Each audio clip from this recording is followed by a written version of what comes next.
Hello, everyone. My name is Rick Simpson, and you're listening to peoplesinternetradio.com, one of the major voices of truth in our world. Good evening, folks, and welcome to People's Internet Radio on a Wednesday evening. I was going to say Tuesday there because it caught me out. I was planning to do a pre-record with Paul Webster tomorrow night, and I suddenly realised that there was nothing really in place for Mark's show tonight, so I thought, well, why not bring it forward? So I mentioned it to Paul, and he said, yeah, we're up for it, and now I can't get hold of him. So while I try and connect with Paul, I'll just put you another tune on, and we'll see what we can come up with. Back in a few minutes. Hi, and welcome back to the Mark Gillard stroke Enemy Within special, and we've not managed to raise Paul Webster. Perhaps he hadn't realised it's 7 o'clock yet.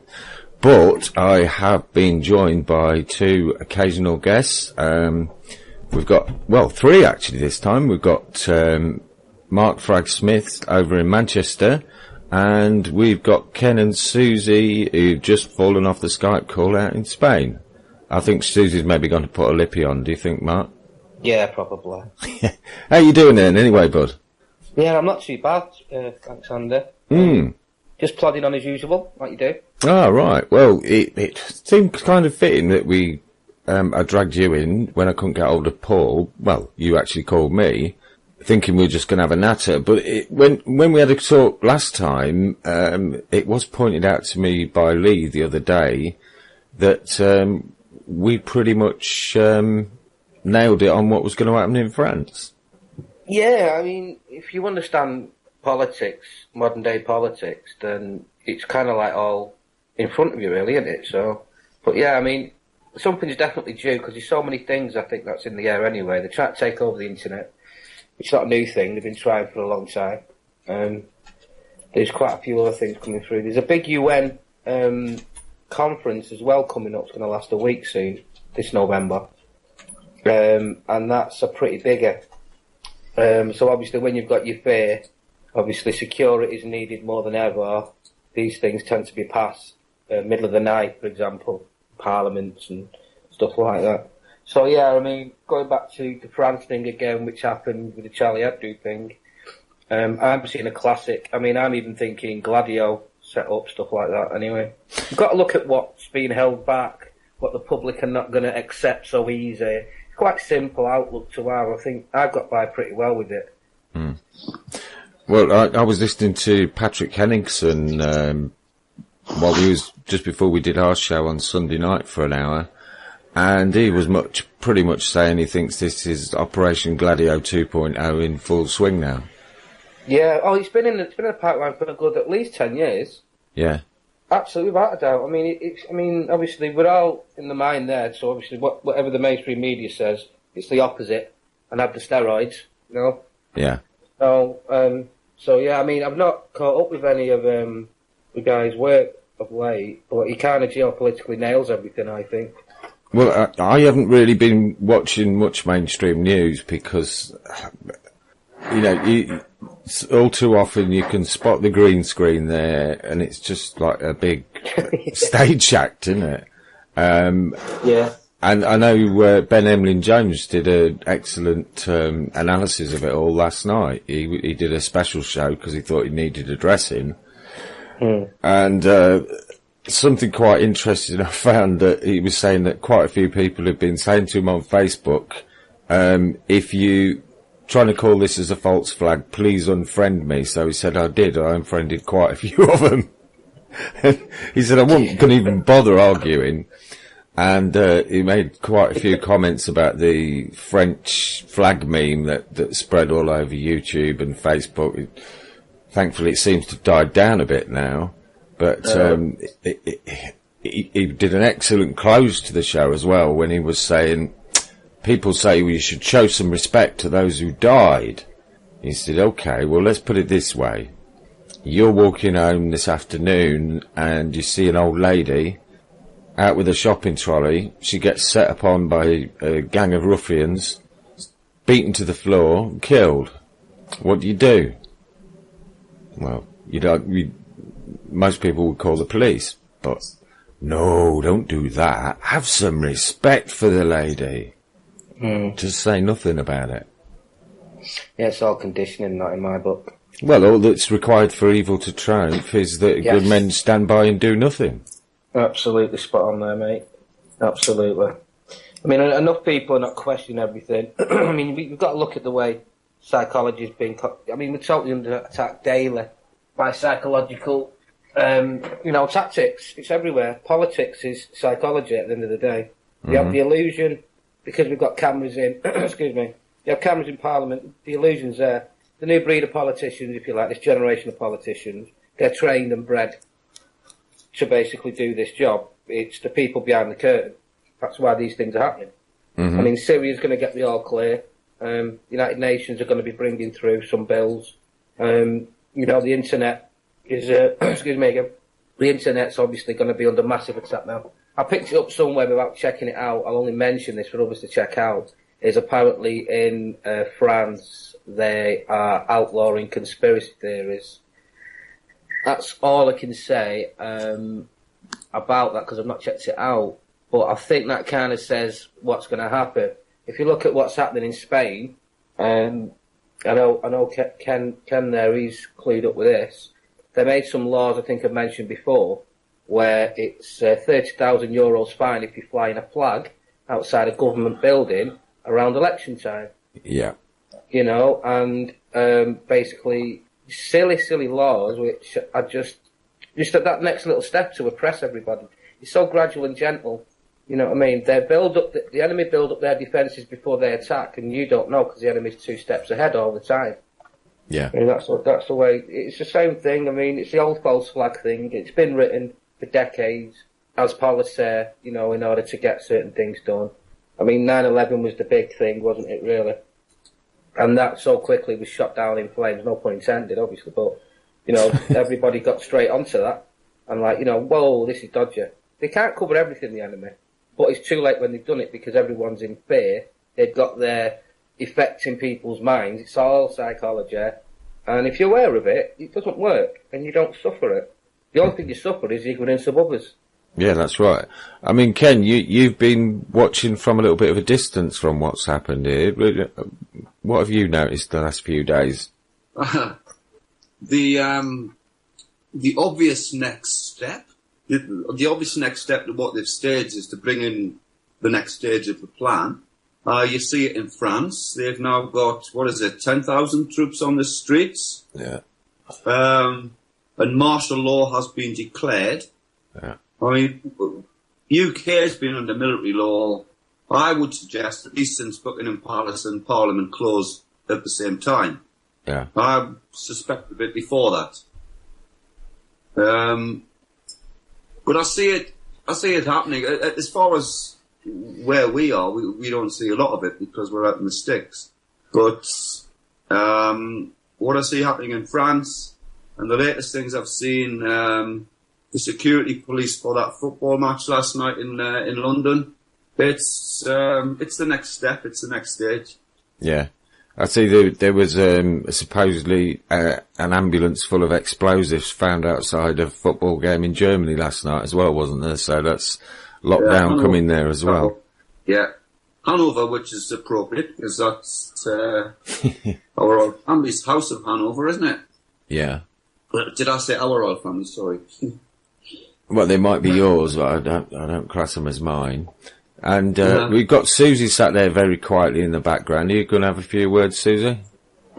I could try. I heard some things off Facebook, so I don't know if it's really true or not. But basically, one story that's stuck in my mind is a Mexican girl at the rock venue who phoned her parents after the shootings had happened her parents phoned her because they'd heard about the shootings. So obviously from from France rather to Mexico would have taken some hours rather than minutes. But they phoned her to make sure she was all right. And she said her and her boyfriend were fine. And the next thing they're being told is officially their daughter has been found dead shot. And this is after being taken into custody. So, I don't know, it seems to me that there was an awful lot of different, nationalities of people that were in that rock venue and stadium that got killed. And I'm just thinking that, it's a way of, it's like the 9/11 story, a lot of different nationalities, hook the world into this terrorist crisis thing, get more surveillance on your general public, cut down on people's rights even further. I mean, it's just, as far as I'm concerned, and call me crazy, you can if you like, but from my perspective out in the mountains, I'm just seeing people's freedoms and liberty disappearing down the plug hole, basically. Yeah, absolutely. I mean, you've got all these talking heads all over the media saying, oh, we desperately need more money for surveillance. Is it 19,000 new spooks on in the UK? Right on the back of this. Cameron's saying we need to approve an extra, I don't know, gazillion for whatever, just more spying on the public. They're saying we've been too lax spying on the public, and it's just, once you're aware of the script, it's clearly going where we're expecting it to go. This looks like another big move.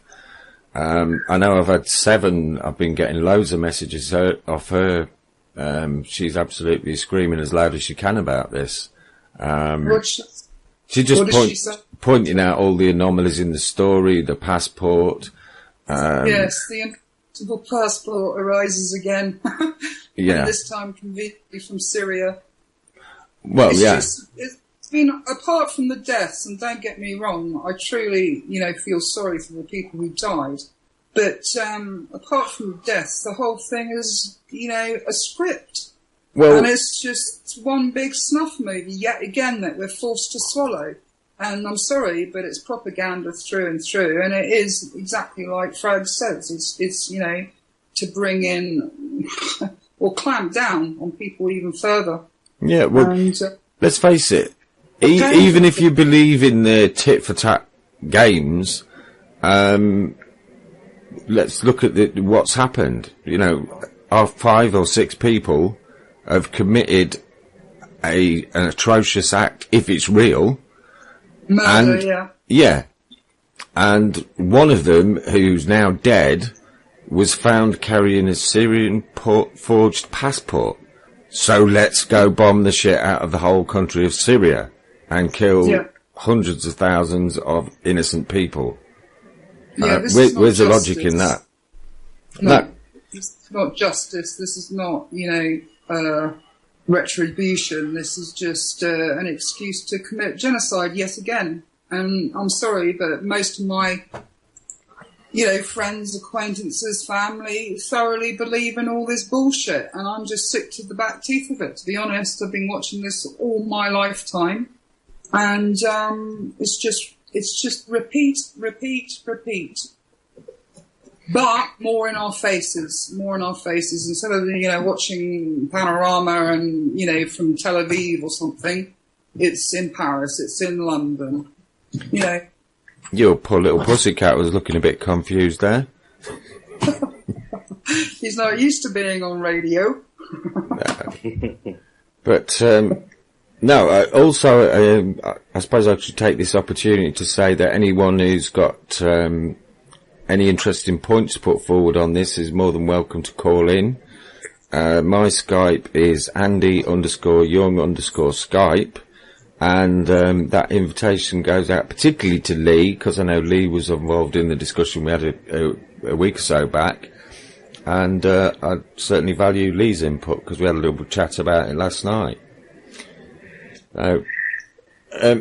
So what's the next step then? Are we going to all be said, right, well, you go into these secure compounds for your own safety with the barbed wire facing inwards?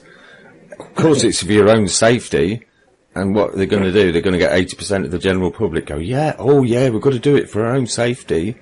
The government says so, and the BBC says so it must be true. Well, you've also got to look at the way the immigration policy's been working. for the last good 20 years.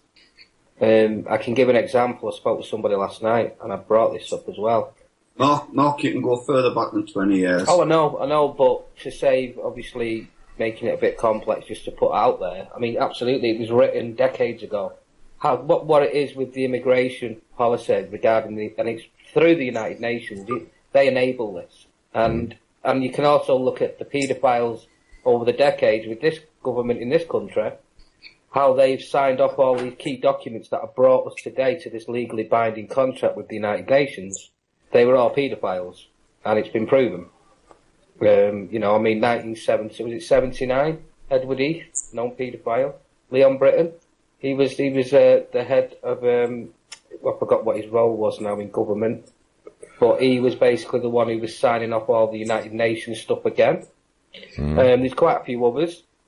But what immigration is supposed to do with the ideal of these people is to dilute traditions and moral ethics, everything, and it's Tavistock Institute, Frankfurt.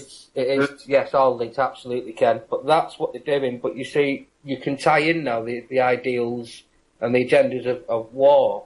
If you look at the New American Century, which was written, I think that was written in the 70s, it tells you the countries they have to take. And it did start off with oil, but I think it's gone a lot more complex than that because gold's been involved since. If you look at Libya, like the latest victory these arseholes have had, the gold that Libya had outweighed everybody else's in the world. Because since 1972-ish, everyone's been using the fiat system. Everything is tied in. But the immigration now as well, the key thing which is right in our face today is the divide now. They're going to keep pumping countries full of immigrants, and we're going to be attacking them. And while we're doing that, these bastards, sorry for swearing, but these idiots, they're going straight for the next phase. We've got some key things going on now, and everything's just going to fall like dominoes, unless we start standing up, start saying enough's enough. We have got a system still we can use, but that system only takes us to the point of looking at your local representative and finding out how corrupt they are. I'll just pull you up one thing you said there, Mark. Please do, yeah. The fiat currency came in this country with the Bradbury pound. The Bradbury pound was used to get rid of the gold standard. When they came back in with the fiat system. Yeah, it's based on interest still. The gold system is still based on interest, yeah. But all this ties in. I mean, we've got a global reset going on. We've got the climate change, the latest big climate change with the UN this month. This will be mentioned. Someone will be stood up in that house of hell, if you like, and they'll be mentioning about the security. See, when the United Nations have got far too many powers because everything's legally binding. They've got, I forgot what it was now, the last climate change thing I looked at, I know this might sound going off track, but it's all related. The last climate change thing that I looked at 2 years ago or so now, they was mentioning about a UN resolution where basically it goes to the Security Council then to do with climate change, because if a country's not pulling their weight, once you go into the Security Council, that's where wars happen. You know? So this is all literally very background stuff which should be at the forefront of everyone's mind. I can't stress how linked it all is. But innocent people have had to die. Yeah. So we can be in fear and then we can be managed according to what's been written so many decades ago. There's an ideal out there and all the big families and stuff like that are all behind it because they see a world of communism. But it's a little bit more than that. That's the problem. So innocent people die because of it. So they can have us moulded into the shape they want us to fit us into their square holes. Yeah, we just got some interesting comments posted there from Lee in the chat room. Like I said, in case you've just tuned in, Lee, there's an open invite in there if you'd like to jump in and join the conversation, mate. I hear language that is what we predicted, that ISIS and co are well funded. 2 billion in the bank now. That's it. That it's now to be recognised as a real global threat. Because they're so well funded, so well informed, amazing intel, commandos everywhere. ISIS is well funded, so Camp UK and Cameron implores the public to cough up more to help. That help is sounding like bombing campaigns. And he's just added to that, you'll notice it'll be Britain that gets dragged into it, not the UK. You'll never see a headline, the UK declares war on ISIS. It will always be the taxpayer, the Brit. They do, never UK. Manufactured consent. Mm-hmm. And that's... You see, if they go out their way all the time to get consent from the public by hook or crook, I mean, I've stopped many a time and thought, why don't they just do it? Because they don't give a hell anyway. Do you know why they need consent? It's because they're scared of the people. Oh, yeah. They never admit it, but you can see it in their actions. They need consent from the public. We're interacting to consent in so many ways, every single day. You know, you don't know when you're consenting, but it's too late. Legally, you've consented. It's entrapment. So why don't they just go ahead and do it anyway? Why do they need consent? Because they're absolutely scared of the public waking up together. That's the biggest clue you'll get. Their code of honour says that they have to tell you what they're doing. And if you don't, I've read about that. Yeah. Yeah. Then you are consenting by not stopping it effectively. That's exactly it. Yeah, absolutely, Ted. Well said. It wipes their karma, apparently. Therefore, you've given them tacit consent. Yeah. Yeah. You've been tricked into it. Well, what about this? Why don't a whole bunch of us write into our governments and say we don't consent to this chemtrailing? We know it's going on. We've got plenty of photographic evidence, plenty of scientific evidence. We don't consent. I'm getting sick of seeing blue skies chemtrailed. I've got to tell you. That's to stop terrorism, I think, Suzy. Absolutely. This month especially. And as for this month, November, I've never, ever experienced a November quite so warm. I mean, it's literally T-shirt and shorts weather. Yeah, during the day. I don't think we've had a frost here yet. Warm. I'm up 1,700 metres in the mountains in the north of Spain. I've never been this warm anywhere in November, not even in England. Wow. Well, this is, crazy heat. Then what happens when that lovely blue sky's there? All the planes come out. You see a few more aeroplanes than normal. At least double or triple the amount seem of to have airplane big traffic. white feathers or something hanging out the back, and they spread a bit. Yeah. Well, I was having a conversation with Lee late on last night, and I mentioned to him this strange object that I'd seen in the sky last night. I saw what looked like one of those bowl-eyed meteors the other night, but it was streaming all different kinds of colours out behind it, and no, it wasn't a firework. But this thing I saw, it was brighter than Jupiter when it was quite prominent in the sky a few weeks back. It was way larger than that, and I thought, what the hell is that? And it's moving around with the sky with all the rest of the stars. I saw it again last night, and it's quite freaky looking. But the thing that really noticed is we're getting some very clear nights, which in November in the UK would normally mean you'd have a sharp frost in the morning, which we're not getting. And then when the sun comes up in the morning, it's all this kind of hazy grey stuff, and you never see the blue of the sky all day. Yet it's clear all night. Doesn't that seem a little bit contradictory? Yes. Definitely. But anyway, back to the issue of consent. I've just managed to pull up an email that I got, and Tina drew my attention to it, actually. It's from 38 Degrees, the campaigning organisation. They do a lot of petitions and write to your MP and all that kind of thing. But I've noticed the agenda of some of the things on there has been quite worrying lately. And I'd like to read this one out and see what you think. It says, Dear Andy, this Friday over 1,000 people could be wiped off the Boston electoral register under new government rules.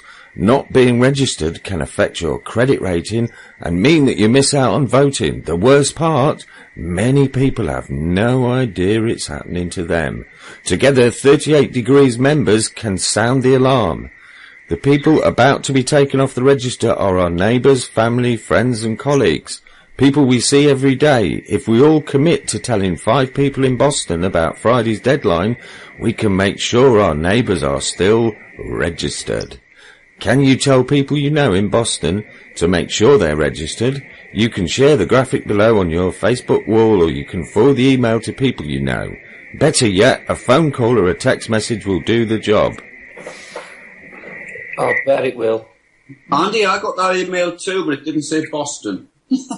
Ah, right. Well, I've just clicked the unsubscribe as a result of that email. Yeah. So they'll not be emailing me anymore.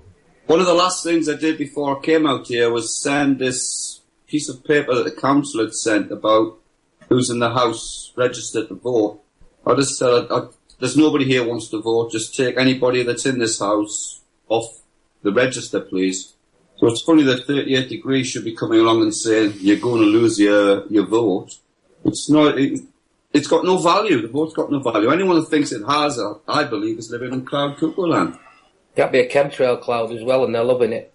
Yeah. Nice one. Yeah. Yeah, I mean, I couldn't agree more with the voting. I can honestly say, and I am very proud to say, I've never voted in my life. Never. If I don't vote, I can complain because I'm sovereign. It's simple. I voted once. I voted Liberal. That must mean I'm gay. That means you're voting for social and cultural Marxism. It's the same. I mean, it's just a different coating for the same pill. All party systems. Yeah. When you got the coalition, that was a big alarm bell. It's happened in history. It's dictatorial, end of the day. Yeah. With the added illusion, which the illusion is 90% of the work, because the people behind the curtains who tell the actors, aka hypocrites, what to say and do. Obviously, you look at a leader of a country in the West, you just know they're good actors. Because we've watched enough bloody TV to know it's that bad. Well, the thing about the coalition, that election, you consider, was it round about 2 years or so before that, Common Purpose coming out and saying, oh, we're working towards a coalition. Yes, absolutely spot on. Yes, I've seen that in depth, yes. You kind of was told what's going to happen, which kind of adds to more proof that people are not represented at all. Anyone that thinks they represent, well, they are actually, I'm going to pick up what you said there, they are represented because they are represented. Yeah, fair play. But these days you're a stakeholder. Because that's a corporate term. Yes. And all policy these days now is coming from the EU via the United Nations. Same everywhere. Yep. But you're not allowed to know, hence the illusion, hence this generation of politicians. They've been bred through the universities and everything. And this is what we're going to get. This idea, like we say, goes back decades. And people got to wake up to that, I think. Well, I've had the very disturbing experience of being in the presence of lots of little Eton schoolboys as they tramped across the bridge into Windsor. And they were just little drones and droids. There was not one human amongst them. Mm. Very strange. Yeah, you'd probably feel that. I know I would if I was in that. Well, I must admit, I have been to Cambridge, Trinity College. Not to study, I went there because someone was kind of done their first year and got a scholar thing. Now, my experience of that was, I kind of felt the vibe when I walked into Trinity College grounds, and there's a patch of grass, and you're not allowed to walk on the grass.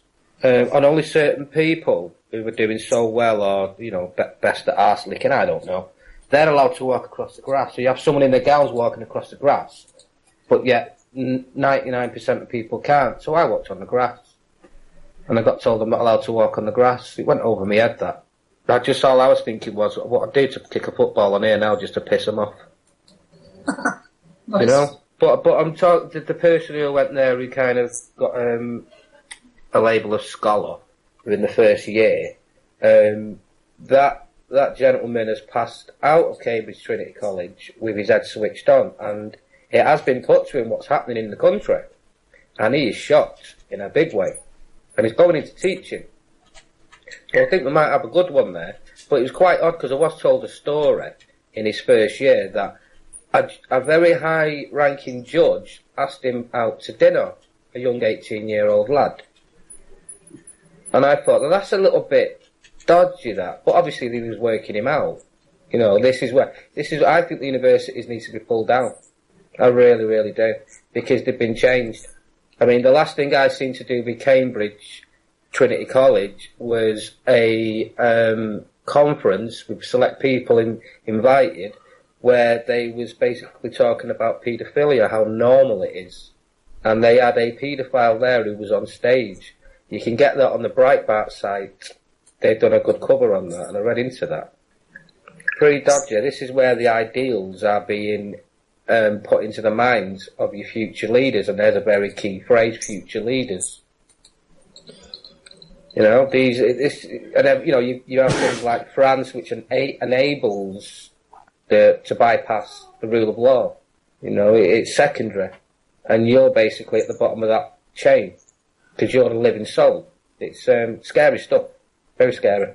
And what's going on at the moment, apart from the obvious with the terrorism and everything?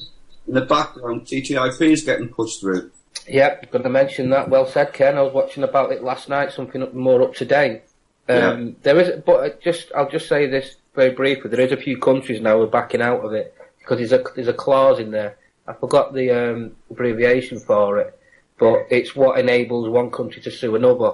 And this is where your shell companies are set up through your NGOs a lot. If you look what Putin did a couple of years ago, Putin threw out over 300 NGOs from the West. Yeah, but it's not just countries that can sue a country, it's a corporation. That's it, but the country is the corporation because we are stakeholders. It's all there. They're setting it up before the big axe comes down, you see, because we're entrapped. And who pays that bill? Well, we do. I mean, one way or another, you're paying your tax to a corporation, one way or another. And I mean, not even the government corporation, the Crown, going to big pots. I believe I will put my view is that my tax goes to the City of London. Yeah, but it even bypasses that now because your general shell companies now will be taking the money. So I think what comes to my mind is I need to find out where it does end up, the money.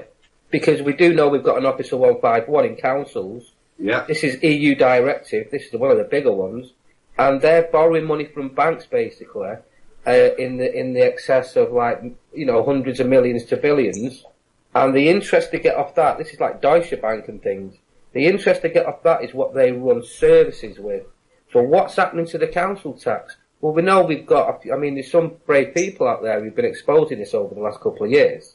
And they basically proved that there is front companies, shell companies. Finchley Road is the main one. Then you're looking at, like, the nuclear waste going into mine shafts. Yeah. You know, corporations. We're looking at fracking. You see, everything's in plain sight here. But you see, we're going to say no to this. I mean, look at the fracking. I mean, I know a few people who have been protesting and fighting this fracking, and they've been very successful. They've worked their backsides off of this. Do you know what I mean? And if you look at now how laws are going to be changed because, say, a false flag, yeah, this is basically to override that. I see the UK as the fracking island for the rest of Europe. And we're going to have the dirtiest water and all the rest of the health implications we're going to get because of that. And we're a stakeholder, we get nothing for it. We get nothing. We're a stakeholder. The problem that they who must be obeyed have with fracking is that it's one of the easiest things to wake people up to, especially if it's in their area. Yeah, it's an immediate threat. It doesn't matter whether you're a Coronation Street fan or anything, you will wake up to that when your tap set's on fire. So how did he bypass that? How did he get the consent? How did he entrap you? Well, obviously, you ain't got any defence, have you? Because they're chipping that away. Because our rule is external. You know, our consent, you know, externalising our power because we have to follow these rules. The councils are the ones who are pushing it. If you look at the powers that the councils got a few years ago, all kept quiet. My first inkling was about 6 years ago nearly, when Manchester went for a local assembly. And everyone switched off to that. And at the last minute, they all woke up and said, there's no chance. Because all councils have got this now, right the way through the UK, that they are literally can override government. So your representative in Parliament is benign. Mark, I think they trialled that with the North East Assembly. Yeah, it did happen in a few places. That's right, Ken, absolutely. That was rejected too. And rightly so. The first try it was the first try, but they found another way around it. We're not informed. how long do you have to spend to go and be informed of what's going on? You've spent all them hours, say, through the week. You go and tell your friend who's got to work 2 jobs all of a sudden because he didn't see anything coming. You know, you're not getting through. It's absolute genius, it is. It's absolute genius. They are brilliant. You have to take your hat off to them and say that they are brilliant. Yeah, take me out of it, put something smelly in it and throw it at them, no problem. But unfortunately, they're psychopaths. Well, yeah, plus there's that element as well where, I mean, locally here, the head of the council, when you've got your affordable housing through the housing associations, now I used to work for one years ago, I've seen a little bit of changes in hindsight then. The head of the council here, where I am, he had a building firm. Now, the housing association just manages, in this case, they didn't build. His building firm got the contracts. You see, a few thousand houses there, and the management contract as well, maintenance. That's probably just a coincidence, though. Absolutely coincidence, aka conflict of interest. Yeah. It's against the law. It's even against their laws. Yeah, there's a rule about tenders with councils. Now, I can't recall whether I've been informed, or I know I haven't looked to see if that law has been changed. If it's been changed for one council, then every other council will be adopting it because it empowers them more over us. And do you think that guy's going to say, "Be to a ghost" if he's getting pulled? You'll find he was common purpose trained as well if you go and have a look. Matrix course is done. Having met my council leader when he was corporate chief finance at the time, I can't confirm that he's a Freemason because we shook hands. Right, nice one. Is that Mr. Mason, by any chance? It's indeed Mr. Mason. The aptly named leader of the Northumberland County Council. It's right in front of your eyes, isn't it, Ken? If you're listening, Steve, I'm happy to have another chat any time, but I want to do it on camera. There's an interesting challenge. For that and stand in the background. I'm sure Steve Mason listens to all of your shows, Andy. Why don't we send him a link? He's got a lovely car with a personal plate on it as well. Oh, it'll be easy to find, won't it, when I've got a few eggs spare to start with? Yeah, that's the ego talking. Oh, you had a personal plate. Sorry, Ken. Yeah, but you got better, didn't you, Ken? Yeah, of course you did. I'm just winding him up. Well, I'm just thinking, we've done 3/4 of an hour. It might be time to throw on a few tunes and have a little break so we can have a wee break and put the kettle on and stuff like that. And I've got 3 tunes lined up, so we'll be back in about 10 minutes. And the first one is specially for Lee. Good evening and welcome back to the Enemy Within / Mark Gillard special. And we've still got Fragz and Ken and Suzy here, and those records, nice choice for the first one, Lee, very appropriate for what's going on at the minute. And the Bow Wow Wow song, that was especially for Suzy because there's a photograph I've seen and I always think of her. She had a look of Annabella Lewin about her when she was younger. And the last one just jumped off my playlist because I left it on auto DJ instead of doing it manually. And that was my dear old mate George, God bless his cotton socks. He passed away last year, and we played him out of the creme with that song. So it's got some sad memories, but happy memories of dear friends sadly missed. Miss you, George. But anyway, back to the show. Anybody got anywhere they want to go with this one? To The Hague. We won't do England against France. We agreed we're not going to do that one. Yeah, we did agree we're not going to do that one. You just did. I think it's Syria against France is a bit more appropriate at the minute, Ken. Yeah. Syria might win. It'd be a hell of a football match though, wouldn't it? Well, yeah, you have to change the laws a bit, but then they're pretty good at doing that anyway, so what the fuck? I mean, what the flip?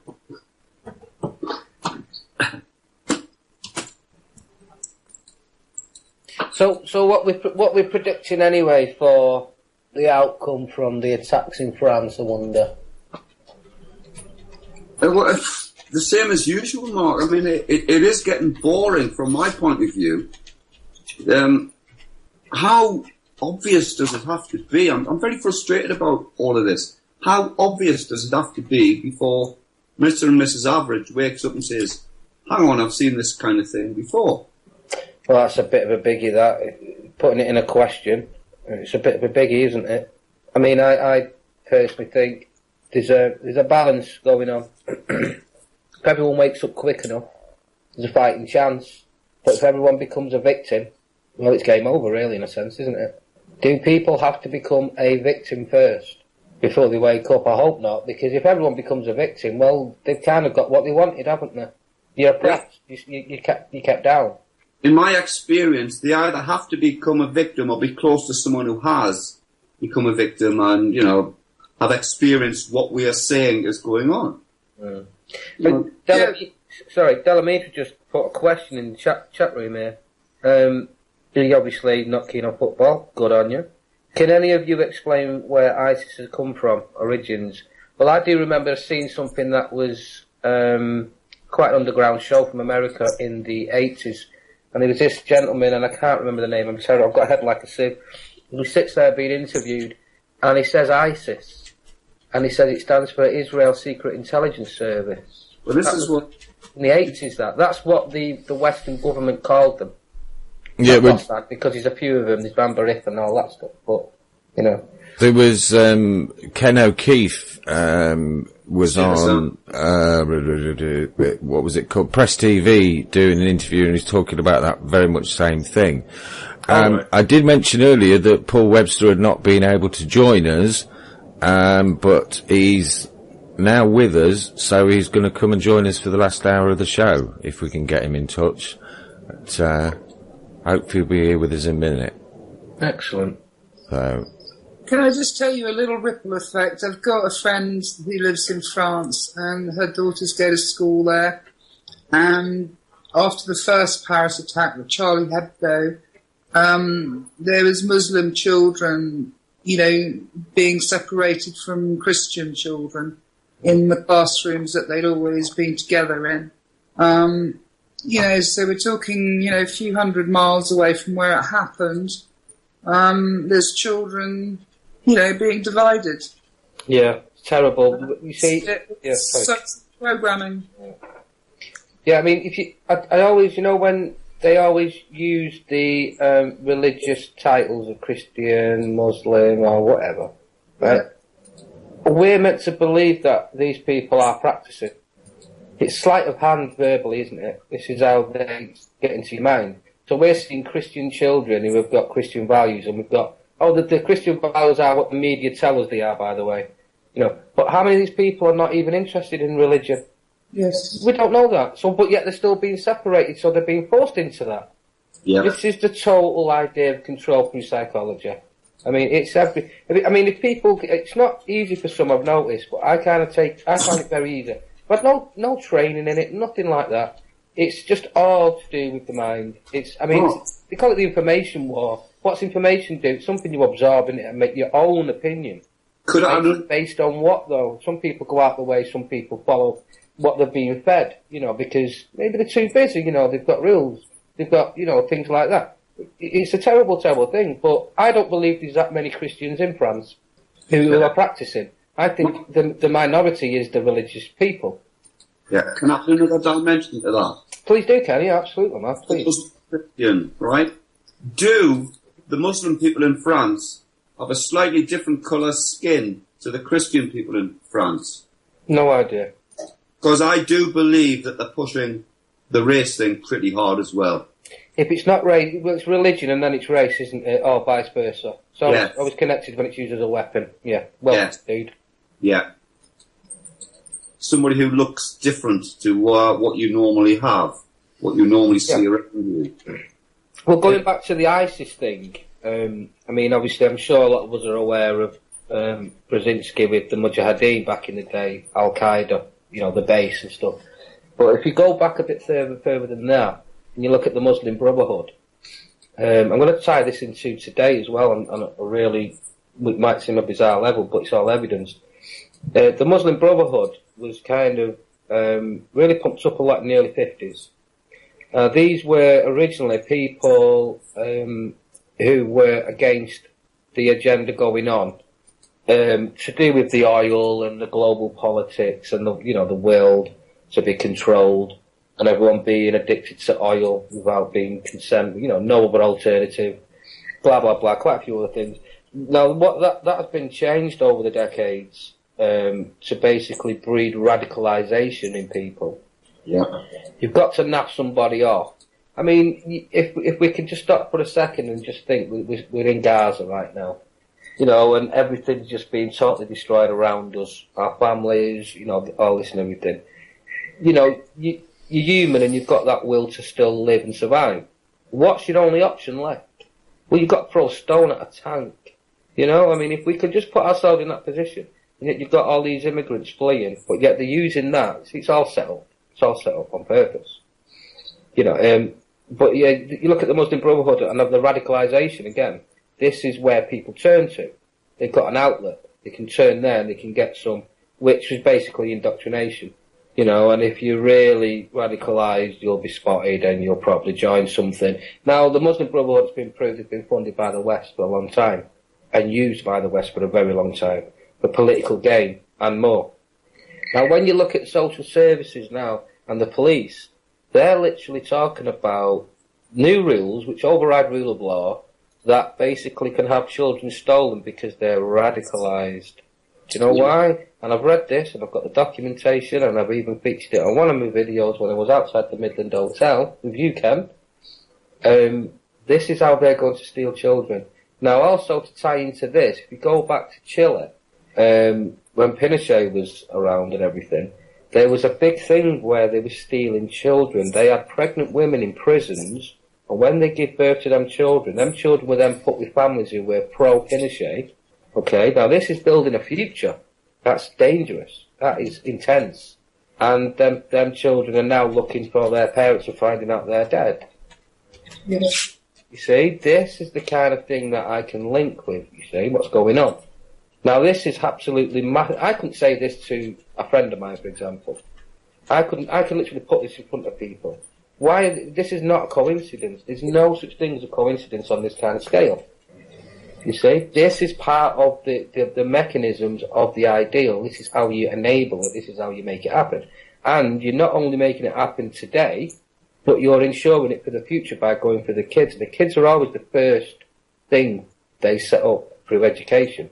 Education now overrides the family. You see, and if you don't play ball or you go and kick off, and I know this with a few people who's happened to, and one of these women as well who's kicked off going to the schools is in a mental home for the second time now. You see, this is the key things. What we look back in history and we can see, if you don't know your history, you can't see the danger coming in the future. Yeah. I mean, it does sound a little bit out there what I'm saying probably, but I can evidence everything. Anyone wants to get hold of me, I can show them it and they can make their own mind up and please share with me because I'm always open to that. What you're saying makes perfect sense and it's what I see anyway. It's all in front of us, isn't it? But like I say, how do you wake these people up? How do you do it? They have to become a victim first. This is why I don't do I told you so things to people. Because I want to make sure that they can come to me once they've been a victim and it's that sharp shock, isn't it? And then they say, oh, Mark, you was right. What the hell do we do? I say, well, you've just got to start unlearn and relearn again. Because I can't do nothing for you. Then once don't forget a lot of people won't admit they've been duped. Because they've got, say, a professional lie or whatever, blah, blah, blah. It's easy to follow even when their instinct is screaming to get out. Saying this is all wrong. No, it's easier to carry on. When you're in the system, you have to toe the line. Otherwise, they do get rid of you. Speaking experience of working for Her Majesty's government and living through common purpose, destroying the computer system, seeing it happen. Or were they destroying it, Ken, or were they setting it up to be a strong link into what eventually is going to be, which we're last to know until we're victimised or oppressed by it? Well, the last stage for me was when they brought in IBM. IBM. You've got Microsoft front ends, you've got IBM back ends. Yeah. And if you speak to these people, one of the first things to say to you is Data Protection Act, at which point I burst out laughing. Yeah. If you've got a Microsoft front end and an IBM back end, there's no such thing as secure data. Well, IBM's a very, very interesting company with a very dark history. Oh, yes. Very dark history indeed. They're now running UK government computer services. Yeah, they're also behind the research and development to the RFID chip. Yes. And they made the machine which made the punch cards in Nazi Germany when they were taking the people off the streets and your papers, please. Yeah. A punch hole card system that was so efficient, it enabled them to disappear people. Yeah. And put them in ghettos and manage them like livestock, all that kind of thing. It was sheer genocide weapon. A few other companies as well. One of those other companies that were involved in all this in the old Nazi Germany was a company called Hot Chief. Hot Chief now managed the school my kids went to on every level with Barclays Bank. I can prove it. Yeah, Hot Chief were taken to court in 2001 by a woman from Los Angeles who sued them for $1 million because they were implicit in the murder, the genocide of grandfather. And they paid £1 million out to her. That's just kind of thing. This is your corporatocracy, isn't it, coming through yet again? Absolutely. Problem is these days we've got the technology, which is the overriding thing with us all. If we lose the control of the internet, it's not good. Now, you've just mentioned £1 million, which to you, when most people here listening, is life changing. It's a fortune. Of course it is, yeah. To them, to the people who are writing this off, it's something they found behind the sofa or something in the bottom of the pocket. Without doubt. Huh? Yeah. Well, yeah, you're absolutely right. I see this a lot. You look at, say, like the energy companies, the big six, or big five, I like to call them, for obvious reasons. When they mess up and they do something and they make absolute millions within a week, that could be sending wrong bills. And then you go to like Ofcom or whatever it's called, Ofgem, I think it is, and they basically put a fine down of £370,000. They're quids in, man. This is a board decision to make profit for the shareholder. Yep. And this is when TTIP comes in again. Yep. If the public, for example, is just one of so many 6 scenarios with TTIP, is if you was to complain and the body that's funded by the government, who's been the ombudsman role, like say Ofgem, and they basically say, yeah, you're right to complain, and then that company then has to pay out. Well, that company then, by this law, can then sue the government.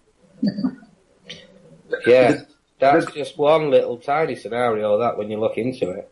That's the one that rang my alarm bell. I mean, it is. Yeah. This is criminal beyond belief.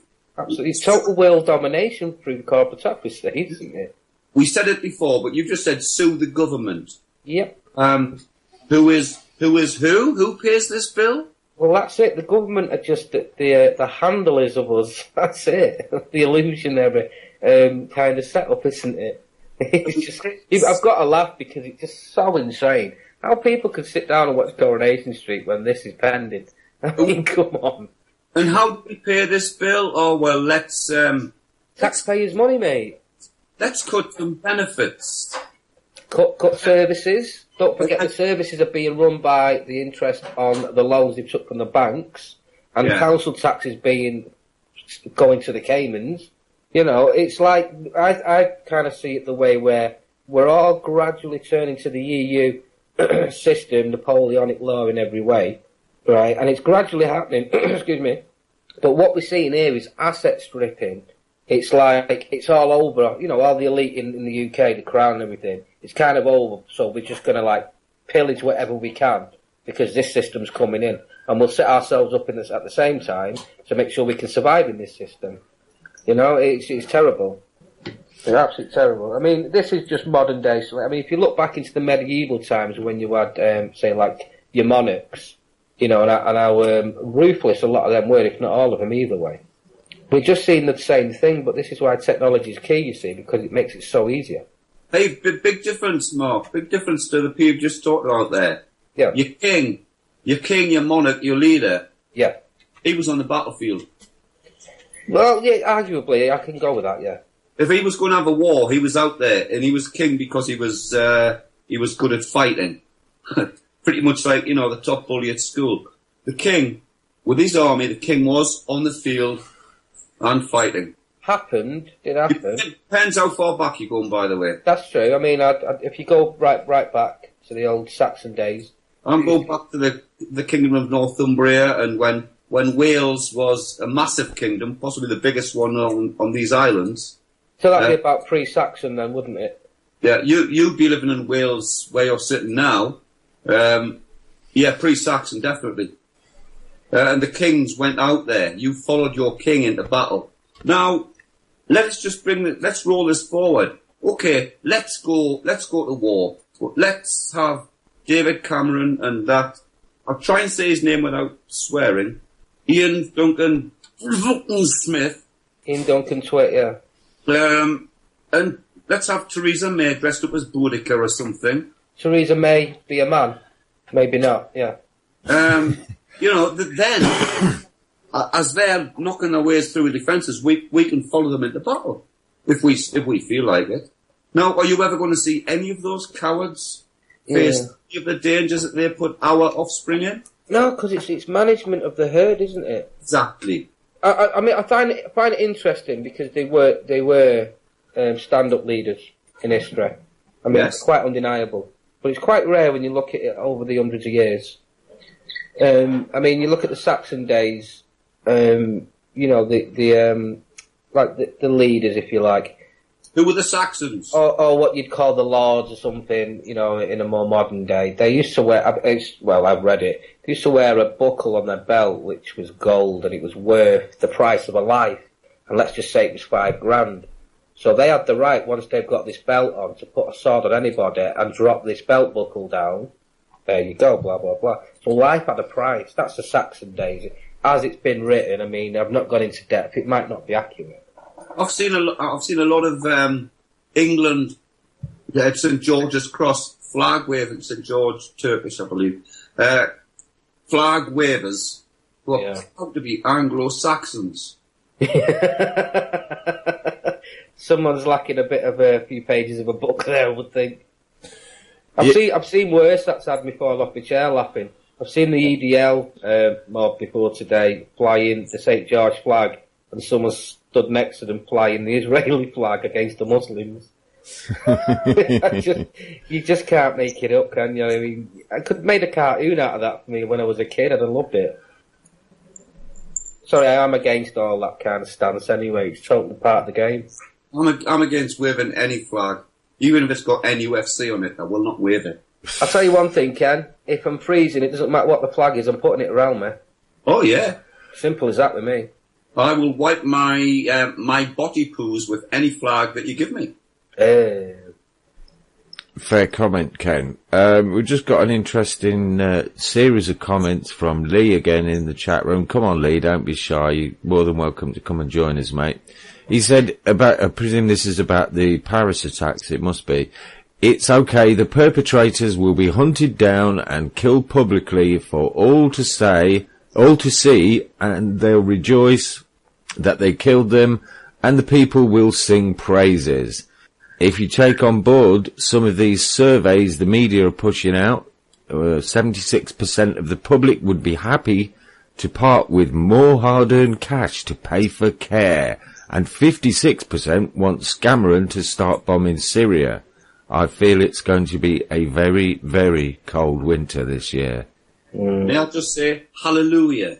I was kind of listening to that comment there, thinking, yeah, they're going to be hunted down and obviously dealt with. And I was thinking, yeah, wouldn't mind turning up to that, seeing the politicians being hung.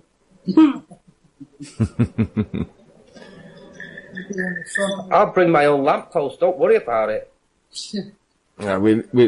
What we really need to do is to stay away from violence, because violence always begets more violence, and I'm afraid they've got all the latest toys, haven't they? Yeah, I've just got an image in my mind then of that buffoon. Well, he's not a buffoon, he's very intelligent, in the Lord Mayor of London with his water cannon.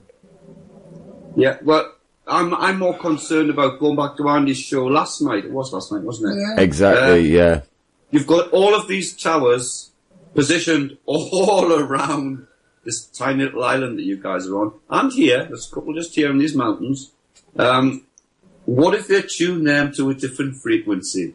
Yeah, that's a very good point indeed. And I'm not aware this is some... I mean, I did miss last night's show. I mean, there's no way I could... I mean, I will catch up with that. Well, Barry was talking about how they can, but just by pulsing different frequencies, they can potentially make your heart and lungs collapse. He said, I know what that frequency is, but he said, it's probably not a good idea to say it here and now on the radio. Yeah. And he also said, a lot of people swear it's an absolute myth that they've got such thing as voice-to-skull technology, but he said, no, they can actually, by directing a beam of microwaves into your skull, they can make voices in your head, and it's even been trialled out in chain stores, and they've got this little device, and they can, you know, if you're walking past a certain aisle, they can point this thing at you, and it'll say, no, you need to buy some of these. Yep. And it can either be in the voice of your mother, or a god, or a demon, or something really terrifying, or sort of, you know, some real sexy woman's voice, whatever they want to do. So voice-to-skull technology, we're told it's cloud cuckoo land. He said, no, it's very real, and it's been known about for a long time. Yeah, I mean, I remember picking up on that, and they were doing it in the 60s. They're still experimenting on people today. If you look at some of the university protests from a few years ago in America, you'll see these Humvees turn up with the square satellite dishes on top. Yeah. They can literally make you drop your stool into your pants. Yeah. And like you say, it's certain key frequencies on the human cellular level, but how your body works on a cellular level just makes things work. You know, you lose control. You know, you can't block it out. You've got no defence. Very evil technology, that. Problem is, the military have always been in charge of technology now since the end of the Second World War. And we're all drip-fed. Well, I'm of a mind that they demonstrated one of the toys on 9/11. Yeah, I can go with that. I'll keep that in my mind until I find different. I'll write it down. How millions of tons of a building floated away on the air without hitting the ground. That's one. Interesting, that indeed, absolutely. That is one hell of a weapon. Kind of reminded me there, Ken, as well. I've been seeing a lot of this. Let's get Cheney and Bush and that into court and everything. It's another thing which is an appeasement, keeps you waiting, like the Corbyn thing.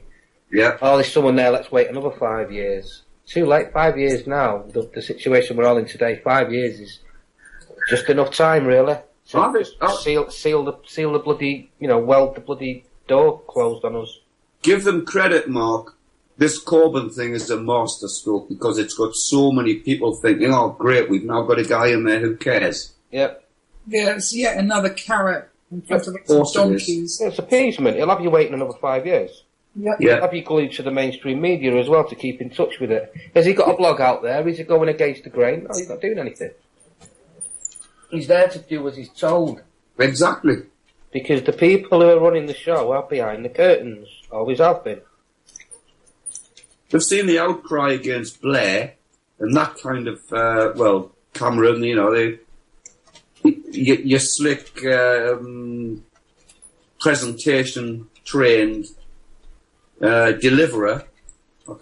I'm trying not to swear again. I know, I can hear you struggling there, mate. They've gone the other way. They've gone, oh, let's go back to a lefty. Yeah, it's just keeping you going in a circle, a revolution. Yeah.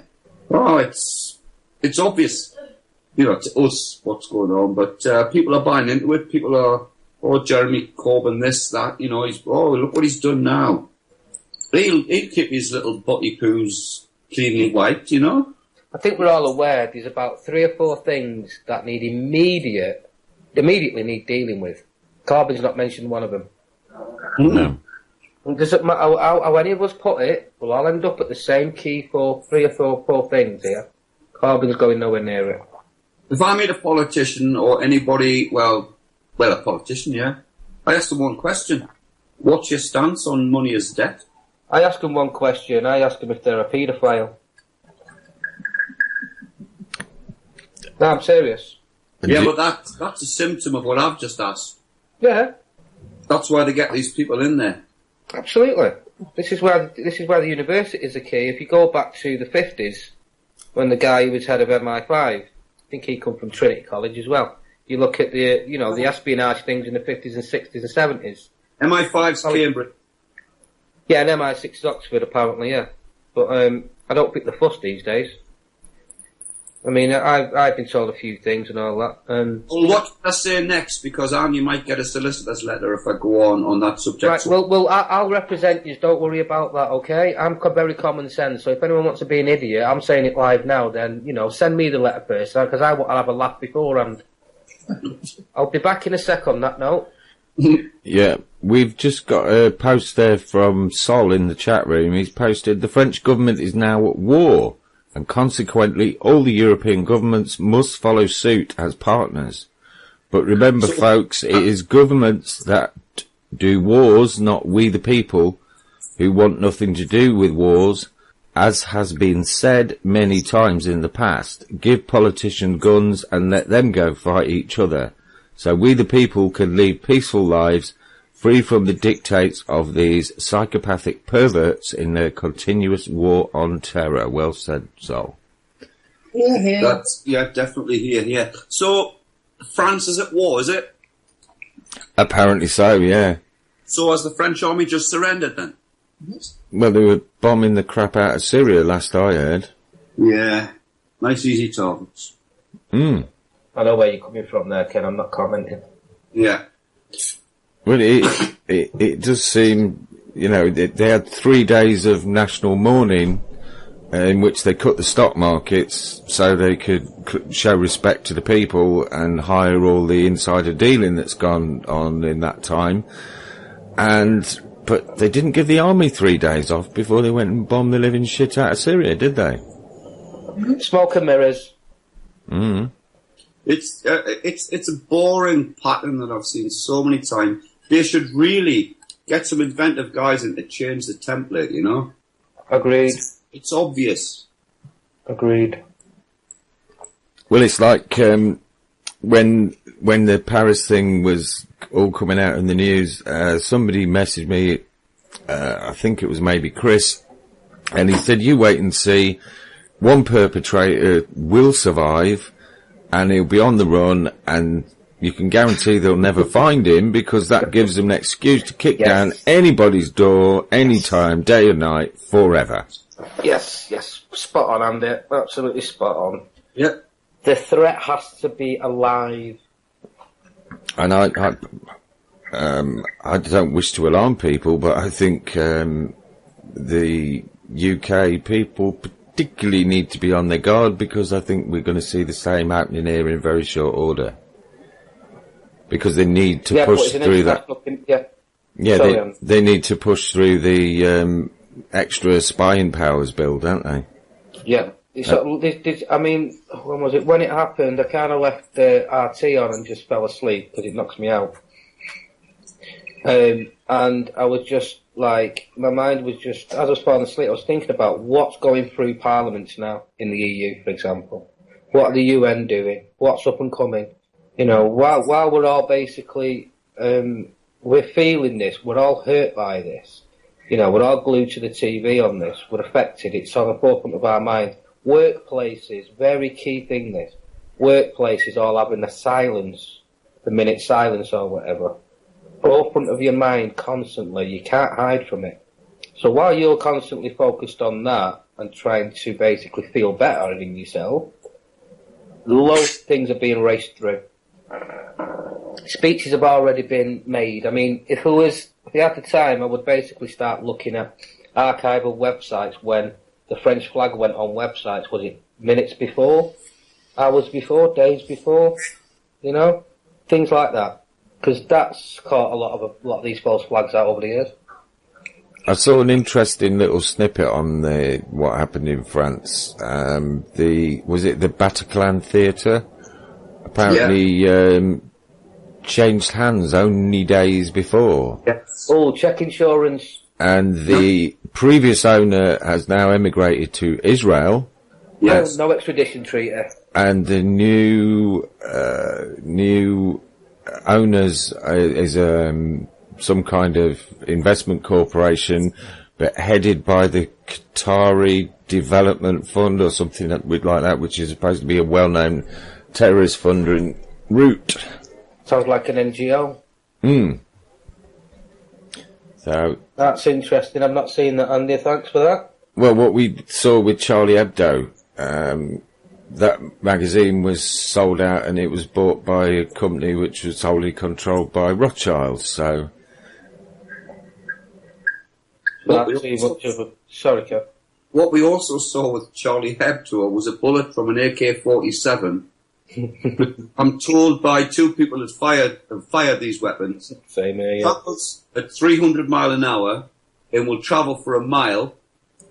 I saw it fired at blank range at a very unfortunate policeman who died very dramatically without taking his head, shoulders and upper body off. As the bullet would have done, I am reliably informed. Not only that, it would have impacted the pavement with left quite a dent, and the ricochet would have travelled and done even more damage. well, Ken, I can tell you, I don't know if you remember the Iranian embassy siege. Was it 1981? I do. I Slightly older than you, Andy. I walked past that. Well, that was what I was asking you if you was remembering, because he was that much older than me. Like, I thought you maybe wouldn't be able to remember that far back. Nice comeback. I walked past that only a few days or weeks after it had happened, and I vividly remember putting my finger in the bullet hole in the pavement. Like, whoa, it's real. Yeah. So, you know, I think they were supposed to be either Kalashnikovs or Uzis they used, so... No, I suppose Uzis would be a bit too much of a giveaway, wouldn't it? Yeah. No, these are powerful weapons. I didn't know that. You know, if I hadn't been told this, I would have, hey, that's possible. I was told by a top-notch researcher, yes, it's real. Look, you can see the ricochet of the bullet. I will not drop any names at this point. No, that's probably not a good idea. It's disinformation, and there's so much of it there, you know. Some of it's obvious. I don't believe it was a real bullet. I think it was a blank. No, Yeah. that bullet at that them kind of bullets, because I forgot the word. You would have seen a hole basically in that pavement. They take the upper body off. Yeah, and it would. Yeah, I don't want to go into detail, but yeah, you would have seen a hole in that pavement basically. Even if it had gone through and splattered the head everywhere. I don't mean to be crude, but that's the facts of it. That's what it would have done. You see, when it's high velocity, it has so much kinetic energy surrounding it, the projectile. That's what blows out once it's contained. Like if you put an explosive inside something that contains it, you get a much stronger explosion because of that, which is all kinetic energy at the end of the day. I'll tell you what, man, a paintball at that range would have done some damage. Yep. Well, you mentioned about a blank there. I knew a chap in the previous town that I lived in, and his brother, a fit young man, was killed by a blank. Yeah, fired them. He was doing an exercise with a home guard during the Second World War. Yeah. And he kind of popped his head round the corner, and this guy shot a blank in his face and killed him stone dead. Yep. You see, not every blank will you get a projectile from, but some of them will. Is how I was taught. It was only like army cadets as a kid. I was firing Enfields. Well, at a range. If it's point blank with any blank, you're going to get some degree of blast from the charge in the blank, aren't you? Yeah. But you do get stuff that does come out. You do get, I forgot what they called it now, it was a long time ago. But yeah, it's, there definitely wasn't a real bullet from a Kalashnikov, not in my book. And so don't forget, you can load your magazine on purpose, and you always, when you train with weapons, to count how many bullets you've got left. You know how many bullets will go in, because I think it's a 30 clip round normally, isn't it? Yeah, normally 30, yeah. Yeah, remember, yeah. That, but there was no recoil that was apparent from that gun. It was held single-handed, wasn't it? Yeah, you still get a recoil from a blank, but not as much. Commonly known as Mark in the chat room. Good evening, Mark. Yeah, I know he's not been in here long. Not tonight, anyway. I know he's a regular. He says, has anyone seen the woman cop in today's paper, armed to the teeth? Yes. I've had several people message me telling me to look at that. You know, RoboCop in your face. Very fetching young lady. Don't mess with me. Well, I found it just more confirmation of what we can see going on last night when Barry Trow was talking about the effect of the Tetra radio system. Yep. It has, it not only does it cause massive cancers, or does it massively cause cancer, it also can affect your neurological system, so people are getting more aggressive. And he's talked all over Europe about this, and any country he's gone to, he said, find me one police station that's had Tetra 18 months, and I will show you that police station. When you look at the statistics, they've got a massive rise in cancers and amongst employees, and also a massive rise in violence by the police. And he said, I've not had one single refutation of that claim yet. You see, also, I don't know whether he mentioned this because I couldn't catch the show yesterday. I will catch it. The police federation. We haven't really got a police federation in the country anymore now. It's been took over. They basically buried the report on Tetra, which I think Dr. Trow was involved in as well. Yeah, he was. I think he wrote They buried it. Yeah, the police federation buried it. So they knew exactly what was going on. Well, he's got the documents, and I think he's published them, saying that this is actually an experiment without the knowledge of those taking part, and it doesn't finish until 2018. He dates again. Yeah, but he did point out that such experiments on the population are illegal, there's that word again, under the Treaty of Nuremberg, because he explained that what they call the doctors' trials there, various doctors were hanged for their experiments on unwitting guinea pigs, and under the Treaty of Nuremberg, anyone who is expected to take part in these experiments must be fully informed about the risks and what is being done to them, and has perfect right to opt out of said experiments with no comeback. That's clearly not what's happening, is it? So he explained we've now got scientists who are doing things that are far worse than the doctors at the Nuremberg trials got hanged for. The thing, sorry, Andy, the thing with the Nuremberg trials as well is a lot of it was a show. Yes. Because a lot of those doctors, the key doctors, never hung. They basically got brought to other countries like UK, Russia and America. America's the main one people be aware of with Operation Paperclip. But we had SAS soldiers going over there, literally going right in behind the lines, getting these scientists. It was a race. It was the beginning of the arms race. Was the last months of the Second World War in Europe. Uh-huh. And that's obviously been proven. Look at NASA. Oh, we got NASA. It was meant to be a public agency, NASA, wasn't it, at its birth? But it was overseen by a committee of military people, and the scientists were the ones who they robbed from Germany at the time, towards the end of the war. Well, from what I can gather, NASA and the CIA were pretty much entirely staffed by paperclip Nazis from the outset. Absolutely.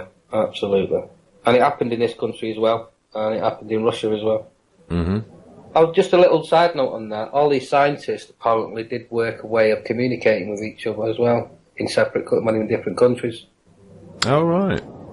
Yeah, I've read a bit about that somewhere. I've not heard of that. Yeah, just Google it. You'll probably find it somewhere. Sorry, use a browser of your own. Don't empower the bloody enemy. Jesus, what did I say then? Cut me off, Andy. Cut me off. Yeah, you used that G word again. I'm gonna have to. God damn, I'm tired today. Sorry. Keep trying to break that habit, but. You're using psychology on me, aren't you, bro? Other search engines are available. I use ixquick.com, and if you use Firefox, it's got an extension there, and it works brilliant. The off button's better as well. You do the 4-day thing. Yeah, looking forward to that when I get round to it.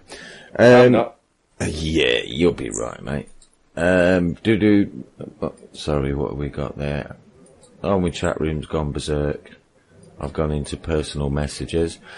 I'm just going to say something, Andy, on what Mark's just been talking about, the era of Nuremberg and the paperclip and the Nazis. Hess's story's a good one to look into. Yes.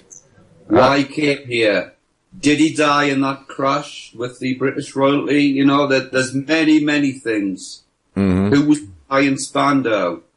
Yeah, it's the victors write the history books, but also they manage it. Yes, that's a very interesting story. Because, basically, we were on the same side as Hitler. We never threatened the British Empire for one moment. And there's some very, very interesting stuff in there. Yeah, well, got a comment there from Paul Sturm. He said, Nuremberg was a sham written by the winners. And Lee also added that Nuremberg allowed legalized compensation payments. So, going back to an earlier comment, someone said, life has a price, a value. Nuremberg shows that. Yeah. Oh, we've got Sean Maguire's showed up in the chat room. And do stay tuned, folks, because Sean will be on at 9 o'clock.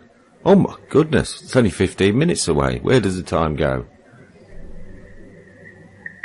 Sorry, Mark, you were about to say something there.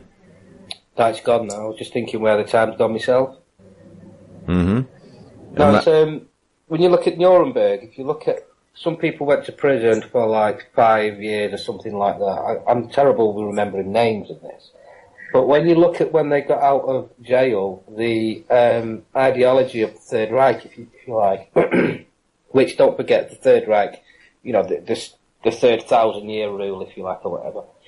But this ideology was written, it doesn't matter who it was, what country, or anything, this would happen. So these people who were put in prison through the Nuremberg trials, if you look at their family, okay, you're looking at the sons who have carried on when, I can't give a name, I'm so sorry, but one of these people went to prison for 5 years, they come out of prison, and then they start building the European Union again. Their sons are now taking over and in the EU Commission today. Now, the EU Commission, if no one doesn't know, is the dictatorial top of the pyramid, if you like, which overrides in every way the EU Parliament, which we think we're all represented from. So when you see Fragz doing his talks and everything like that, it's a pantomime. In the House of Babel. Yeah, well, I'd say that'd be the UN headquarters myself, but I mean that's what it is, and there's quite a lot of those people who even got away with it, and they were just so ideologically that way, and they see the future, and as we know, this can go back a good few hundred years at least. You know, if you go right deep into history, which hasn't been put into the textbooks for the masses, you know, you start seeing little things which ain't so little. And you can put, it's all being repeated to try and again. Look at the United Nations, the United Nations, you know, what was it before that and why did it fail? We had a Zionist council, you know, who basically was building the foundations for this. You know, I mean, you look at your Jesuits and things like that, you look at their texts and everything. It might sound a bit far out to some, but, you know, if you can read them, you can literally see it in front of your own eyes today. You can see the template. Absolutely. Absolutely. We've moved on a little bit, but what I was going to come in and say, who was accredited, who's the guy, I know you're not good with names, Mark, who's accredited with designing what we now see as the EU? Oh, I know what you mean. Go on, just say it. Hermann Goering. Oh yeah, Goering. I don't think he. I mean, I could have a good argument with you on this, but he's the figurehead. Yeah, he was pushing it a lot more but he was just carrying on something that had been... You see, what it is in history, the baton gets passed. Exactly. But I'm putting in the context of what we have now in Europe, right? Yeah. We have now in Europe, and it's been well beyond the Nazis and any of these ISIS, They're just vehicles, Ken, absolutely. Exactly what I'm saying. Well said, Mark. Exactly what he put down is what we've got now. Now, that's just the latest phase of it. Who knows what the future holds, what they're cooking up, what the next phase is. The information's there, Ken, isn't it? You just got to go and find it. These books have been written with great passion, mate. Yes. Yeah, it's worrying. But, I mean, the hope is there. I mean, my better half, she like, speaks to people, say, at work, and she'll just say, I told someone this, which is like, it's just, everyone should know it kind of knowledge, which you take for granted. And they're kind of taken back. But the feedback I'm getting is really positive, that they're like, whoa, that ain't right. The instinct's the first thing you say. That isn't right. That's kind of feedback I pick up on. Well, so there's hope. There's hope. You talk to people who work in, now, these days, the health service, lower down the ranks, obviously, the police service, and Mark, I talk to police. You get down to the lower ranks, the guys that you're facing, you talk to them, so many of them know what's going on. But yeah, and I do pick up that they don't know what to do with what they know. They've got they can't lose their jobs because they're trapped in slavery. So they have to continue to do what they do. You can see the faces of all of these video images you see these days. You can see the faces of the ones who actually have the doubt, the people who know. And you can see the ones who enjoy it, who just want to go and crack some skulls. Oh yeah, without doubt. You see, the culture now that we're seeing on social level, it's suited to those kind of people. Exactly. They're the kind of people who want to join the police. Because they can't understand it. I don't know, if you look at, there used to be an old saying, and it wasn't a racist saying, but what it was, this is years ago I picked up on this, and it was the person who will get the best job would be the black one-legged lesbian. Yes. Right? So it's not racist. If anything, it's sexist. It's nothing of that. It's an Estonism, isn't it? Don't fall for it. But there's a reason for that, because that's the culture, you see. Because if you look at common purpose, Jesus, I'm losing it. If you look at common purpose, what they do is they go for the affected and empower them. Then it's family, then it's family, and then you see, this is how you create it. I've lived through that common purpose crap. I've seen it happen, and I've seen these idiots giving, well, let's use the word power, influence, and you get chaos from that. You get total chaos. But it's manufactured chaos, and the person who manufactures it can control everybody who's affected by it, you see. Exactly. I saw it happen. Oh yeah, me too. I mean, everyone, if they know how to tune their observations to this, you'll see it. But then obviously going back to what you said there a moment ago, Ken, it's, what do you do once you've realised it? What do you do? Because you feel very powerless, embarrassed, you've been duped, your pride's took a big hit. So, this is the mentality of certain individuals who will react in certain different ways.